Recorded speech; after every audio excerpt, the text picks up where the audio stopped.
रक्षाबंधन में अइहा बहिनी कहो हो हथवा जोड़ के। रक्षाबंधन में अइहा बहिनी कहो हो हथवा जोड़ के। बस गईला परदेसवा भैया घर दुबरिया छोड़ के। बस गईला परदेसवा भैया घर दुबरिया छोड़ के। रक्षाबंधन में अइहा बहिनी कहो हो हथवा जोड़ के। रक्षाबंधन में अइहा बहिनी कहो हो हथवा जोड़ के।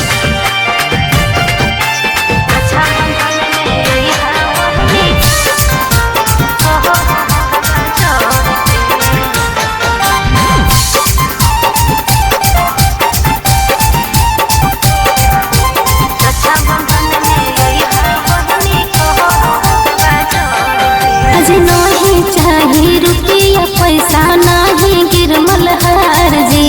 इतने चाहिए भैया सब दिन बन के रहा हमार जी। ए भैया सुना, नहीं चाहिए रुपया पैसा नहीं गिरमल हार जी।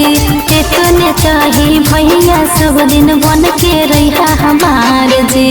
सब दिन प्यार दुलार चाहिए हमारा भैया तोर जी।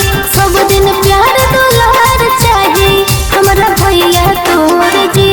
रक्षाबंधन में अइहा बहिनी कहो हो हथवा जोड़ के। रक्षाबंधन में अइहा बहिनी कहो हो हथवा जोड़ के।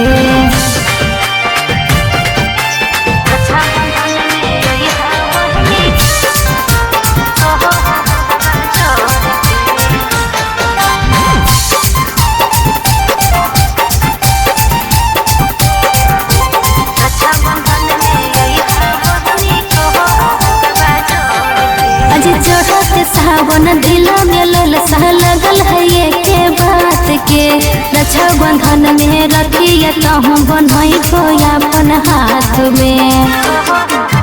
ए भैया आज चढ़त सावन दिल में ललसा लगल है ये के बात के।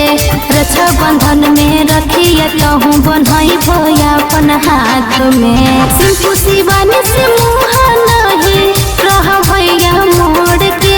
सिंपू शिवानी से मुँह नहीं रह भैया मोड़ के। रक्षाबंधन में अइहा बहिनी कहो हो हथवा जोड़ के।